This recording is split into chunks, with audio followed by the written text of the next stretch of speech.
1 মে আজি আমি ইয়াতে উদযাপন কৰিছোঁ। নিখিল বড়ো ছাত্ৰ সন্থাই প্ৰত্যেক বছৰে সেইটো পালন কৰি আহিছে। আমি সকলো শ্ৰদ্ধাঞ্জলি জনাবলৈ আহিছোঁ। আজি অসমৰ মুখ্যমন্ত্ৰী ডাঙৰীয়াও খন্তেক পিছত বডোফা উপেন্দ্ৰনাথ ব্ৰহ্মৰ এই হোলোংগাপুৰীত আহি তেখেতক শ্ৰদ্ধাঞ্জলি জনাব। বডোফা যি আদৰ্শ আৰু নীতি তেখেতৰ যি বাণীবিলাক যিমান দিন গৈছে ইমান ৰিলেভেণ্ট হৈছে।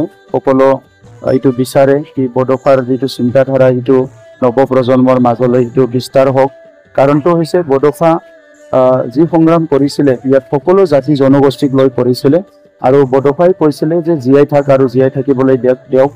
তো এই যে মন্ত্ৰ সকলো মানৱ জীৱনৰ কাৰণে বহুত প্ৰয়োজন হয়।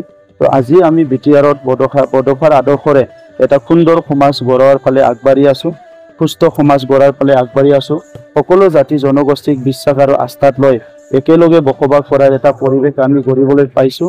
আৰু সেইকাৰণে বডোফা উপেন্দ্ৰনাথ ব্ৰহ্মক মই কোটি কোটি ধন্যবাদ জনাইছোঁ যে তেখেতে বড়ো জনগোষ্ঠীত জন্ম পাই আমাক যে এটা মাৰ্গদৰ্শন কৰি গ'ল, ইয়াৰ কাৰণে মই তেখেতক ধন্যবাদ জনাইছোঁ।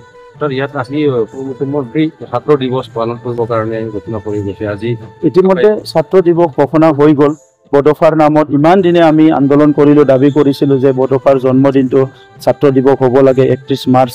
আমাৰ মুখ্যমন্ত্ৰী ডাঙৰীয়াই দায়িত্ব লোৱাৰ পিছত সেইটো ইতিমধ্যে ঘোষণা কৰিলে আৰু ইতিমধ্যে পালনো কৰিলে। এই বছৰ খুব ভালকৈ পালন হৈছে। ইয়াৰ কাৰণে মুখ্যমন্ত্ৰী ডাঙৰীয়াৰ ওচৰত আমি কৃতজ্ঞতা স্বীকাৰ কৰিছোঁ। আৰু এই হোলোংগাপুৰীটো ডেভেলপ কৰিবলৈ ইতিমধ্যে আৰ্থিক অনুদান দিছে।